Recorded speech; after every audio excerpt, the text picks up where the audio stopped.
कृष्णवाणी के श्रोता मित्रों, जय श्री कृष्ण। आप सुन रहे हैं कृष्णवाणी गीता के 18 योग और यह है छठा एपिसोड। आज का विषय है अर्जुन विषाद योग, कर्म, धर्म और कर्तव्य। क्या कभी आपने जीवन में ऐसा क्षण अनुभव किया है जब कर्तव्य और भावनाओं के बीच गहरा संघर्ष हो? यही संघर्ष अर्जुन ने कुरुक्षेत्र के युद्ध में महसूस किया। आइए जानते हैं कैसे श्री कृष्ण ने इस विषाद को ज्ञान और आत्मबोध में बदल दिया।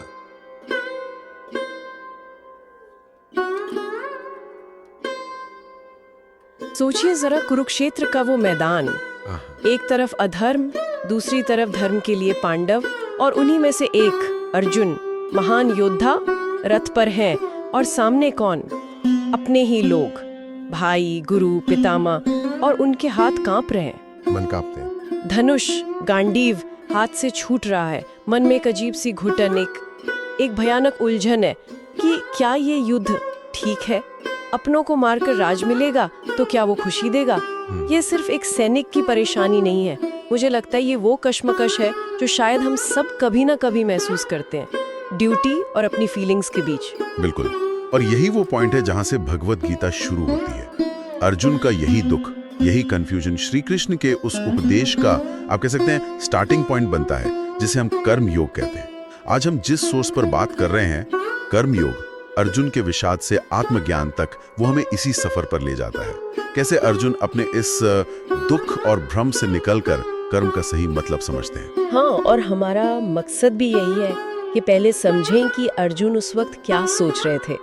जैसे आपने कहा, वो युद्ध के नतीजों में उलझे हुए थे, मौत, बर्बादी, पाप का डर, और फिर देखें कि कृष्ण कैसे उन्हें वहां से निकालकर स्वधर्म यानी अपना असली कर्तव्य और निष्काम कर्म मतलब बिना फल की इच्छा के काम करने के सिद्धांत तक लाते हैं।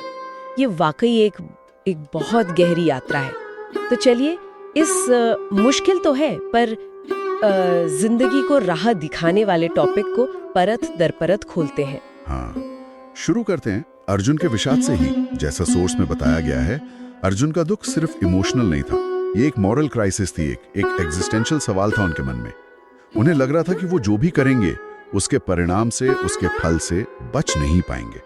उन्हें सिर्फ हारने का डर नहीं था, बल्कि जीतने में भी उन्हें बस बर्बादी और पाप ही दिख रहा था। ये बात मुझे हमेशा सोचने पर मजबूर करती है। एक क्षत्रिय जिसका काम ही युद्ध है, वो अचानक लड़ने से मना क्यों कर रहा है? क्या ये सिर्फ मोह था या कुछ और भी गहरा था इसके पीछे?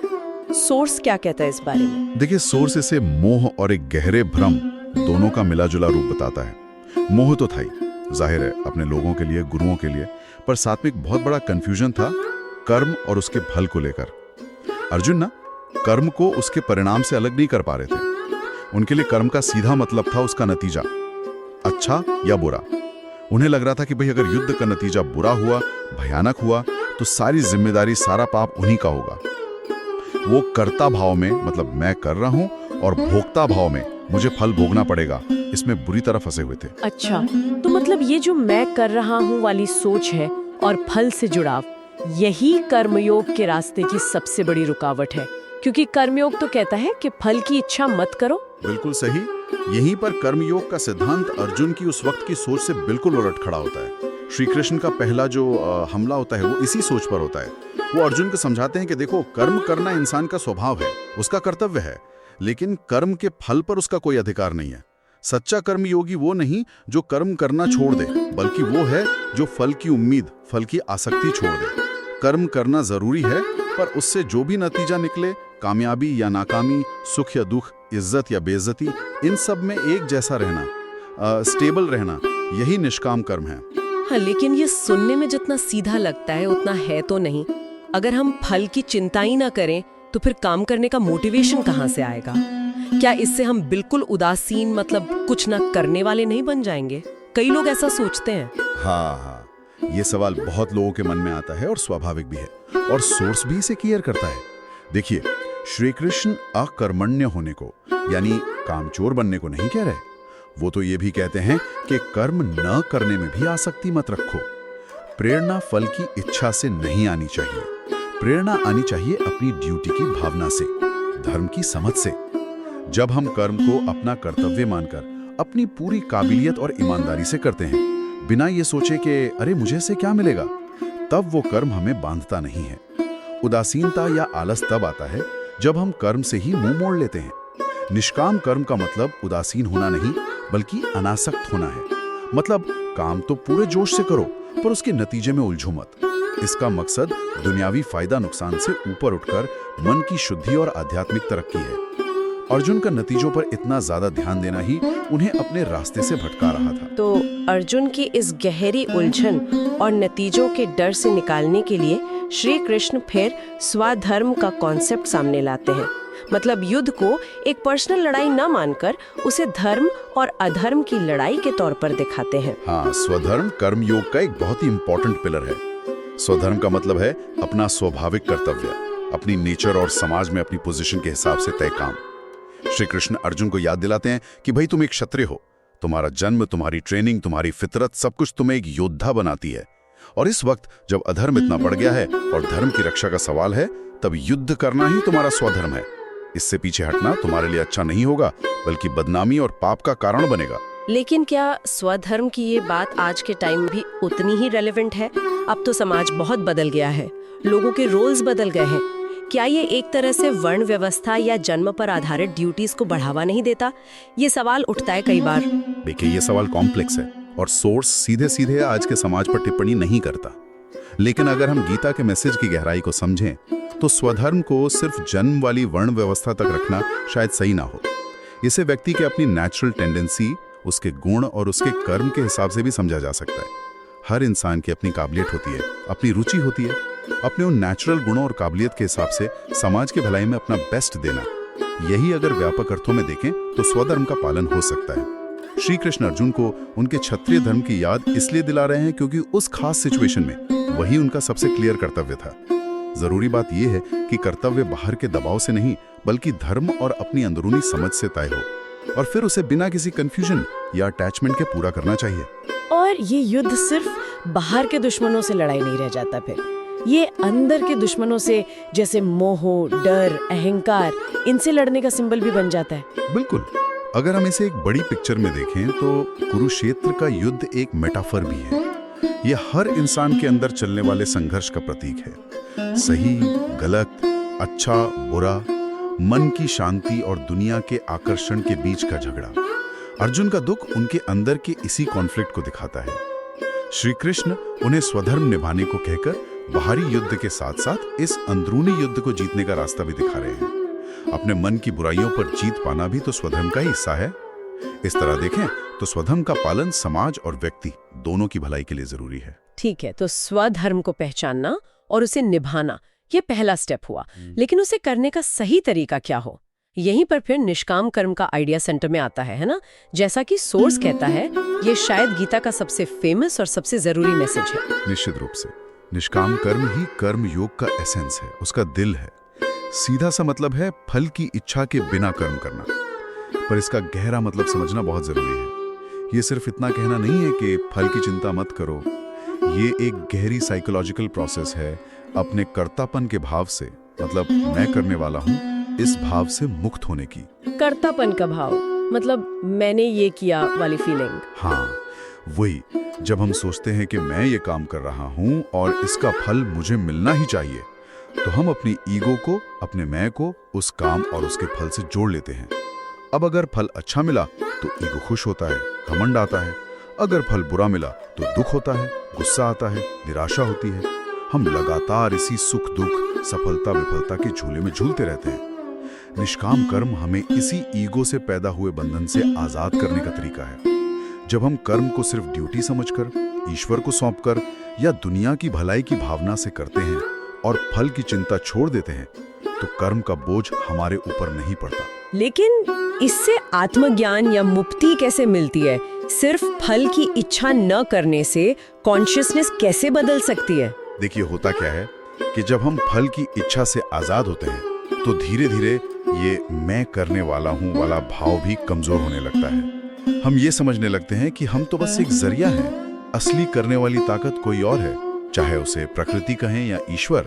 इससे अहंकार पिघलता है, और सोर्स यही बताता है कि हमारे सारे दुख, सारे बंधन, सारे क्लेश की जड़ यही अहंकार है।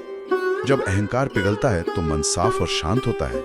मन में पसंद नापसंद, इच्छा, डर ये सब कम होने लगते हैं। इसी को चित्त की शुद्धि कहते हैं।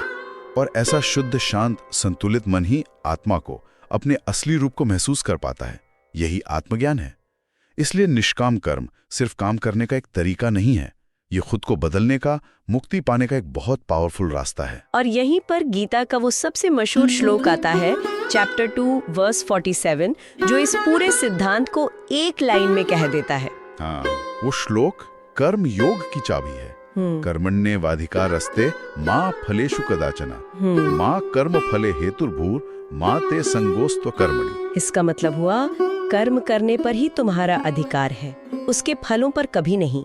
इसलिए तुम कर्म की फल का कारण मत बनो, यानी फल की इच्छा से कर्म मत करो और तुम्हारी कर्म ना करने में भी आसक्ति ना हो। कितनी क्लियरली रास्ता दिखाया इसमें। बिल्कुल। ये सिर्फ काम करने को नहीं कहता, बल्कि काम न करने की आदत से भी बचाता है। बिल्कुल। कर्म तो करना ही है, क्योंकि वही हमारा स्वभाव है, हमारी ड्यूटी है, लेकिन उसे बोझ समझकर नहीं, एक फ्री होकर, एक मुक्त भाव से करना है। जब हम इस सिद्धांत को अपनी जिंदगी में उतारते हैं तो जैसा सोर्स भी बताता है, हम चिंता, डर, स्ट्रेस, निराशा जैसी नेगेटिव फीलिंग से काफी हद तक आजाद हो जाते हैं।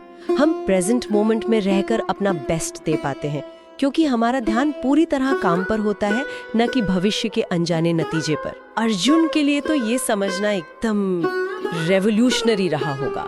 जो इंसान नतीजों के डर से युद्ध छोड़ने पर तुला था, उसे ये समझ मिली कि उसका काम सिर्फ अपना बेस्ट देना है, नतीजा उसके हाथ में है ही नहीं। इसी समझ ने शायद उन्हें वापस अपनी ड्यूटी के रास्ते पर खड़ा किया होगा। निश्चित तौर पर यह समझ उन्हें उस गिल्ट और डर से आजाद करती है जो उन्हें एक्शन लेने से रोक रहा था। निष्काम कर्म की प्रैक्टिस इंसान को अंदर से स्वतंत्र बनाती है, वो बाहर के हालात का गुलाम नहीं रहता। सोर्स इस बात पर भी जोर देता है कि निष्काम कर्म से जब मन शुद्ध होता है तो विवेक जागता है, सही और गलत को पहचानने की ताकत आती है। ये आत्मज्ञान की तरफ ले जाने वाला सीधा रास्ता बन जाता है। सोर्स में ये भी लिखा है कि निष्काम भाव से किया गया कर्म एक तरह की ईश्वर सेवा या यज्ञ बन जाता है। इसका क्या मतलब है? हाँ, इसका मतलब यह है कि जब हम कर्म को मैं कर रहा हूँ और मुझे फल चाहिए वाली सोच से ऊपर उठकर करते हैं, तो वो पर्सनल फायदे के लिए नहीं होता, बल्कि एक बड़े मकसद के लिए हो जाता है। चाहे वो भगवान के प्रति समर्पण हो, या समाज के लिए अपनी ड्यूटी हो, या सिर्फ धर्म का पालन हो। ऐसा कर्म एक पूजा की तरह हो जाता है, एक यज्ञ बन जाता है। इसमें करने वाला अपने कर्म और उसके फल दोनों को उस बड़ी शक्ति को सौंप देता है। ये समर्पण का भाव अहंकार को और भी खत्म करता है और इंसान को उसके असली आध्यात्मिक रूप के और करीब लाता है। ये कर्म को एक मामूली दुनियावी काम से उठाकर एक आध्यात्मिक साधना बना देता है। तो अगर हम सारी बात को समेटें तो अर्जुन का जो दुख था वो नतीजों से बहुत ज्यादा जुड़े होने और मैं कर रहा हूँ वाले भाव से पैदा हुआ था। श्री कृष्ण ने उन्हें पहले स्वधर्म समझाया, भाई अपना असली कर्तव्य पहचानो और धर्म के लिए लड़ो, और फिर उस कर्तव्य को करने का सही तरीका बताया। निष्काम कर्म यानी फल की इच्छा छोड़कर समभाव से स्टेबल रहकर कर्म करो। यही रास्ता अहंकार से मुक्ति, मन की शुद्धि और आखिर में आत्मज्ञान तक ले जाता है। बिल्कुल सही कहा। अर्जुन की जो दुविधा थी वो एक यूनिवर्सल ह्यूमन प्रॉब्लम है। हम सब अपनी जिंदगी में ड्यूटी, फीलिंग्स, नतीजे, सही गलत, इन सवालों से जूझते ही हैं। श्री कृष्ण का कर्मयोग के रूप में दिया गया जवाब टाइमलेस है। मैसेज एकदम क्लियर है, अपने हिस्से का काम पूरी ईमानदारी और काबिलियत से करो, लेकिन उसके नतीजे की चिंता में मत पड़ो। जो भी नतीजा आए उसे स्वीकार करो। यही असली आजादी है, यही मन की शांति का रास्ता है। जैसा सोर्स भी आखिर में कहता है, यही वो असली कर्मयोग है जिसे समझकर अर्जुन युद्ध के लिए तैयार हुए और जो आत्मज्ञान की सीढ़ी बना। तो संक्षेप में कहें तो हमने देखा कि कैसे अर्जुन की पर्सनल परेशानी कर्म, धर्म और खुद को जानने जैसे गहरे सवालों से जुड़ गई। हमने स्वधर्म के कॉन्सेप्ट को समझा, जो हमें अपनी नेचर और सिचुएशन के हिसाब से ड्यूटी निभाने की प्रेरणा देता है। और सबसे जरूरी, हमने निष्काम कर्म के पावरफुल सिद्धांत को जाना। ये सिर्फ फल की चिंता छोड़ना नहीं है, बल्कि ये ईगो और अटैचमेंट से फ्री होके काम करने की कला है, जो हमें अंदरूनी शांति और स्पिरिचुअल ग्रोथ की ओर ले जाती है। हाँ, ये एक ऐसी फिलॉसफी है जो जिंदगी के हर मोड़ पर गाइड कर सकती है। और इसी के साथ हम अपने सुनने वालों के लिए एक सवाल छोड़ना चाहेंगे। जरा सोचिए, हम अपनी रोज की जिंदगी में, ऑफिस में, घर पर, रिश्तों में कितनी ही काम करते हैं।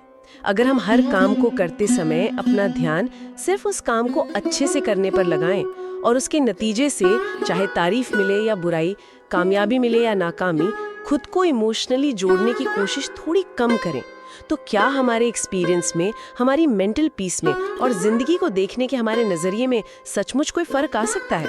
इस पर सोचिएगा जरूर। बिल्कुल सोचने वाली बात है। इसी विचार के साथ आज की ये गहरी बातचीत यहीं खत्म करते हैं। प्रिय श्रोताओं, आज हमने जाना कि अर्जुन का विषाद केवल एक योद्धा का द्वंद्व नहीं था, बल्कि वह हमारे जीवन के संघर्षों का भी प्रतीक है। श्री कृष्ण ने हमें सिखाया कि कर्म का सच्चा अर्थ निष्काम भाव से कर्तव्य निभाना है। याद रखिए, कर्म ही धर्म है और निष्काम भाव ही आत्मज्ञान की कुंजी है।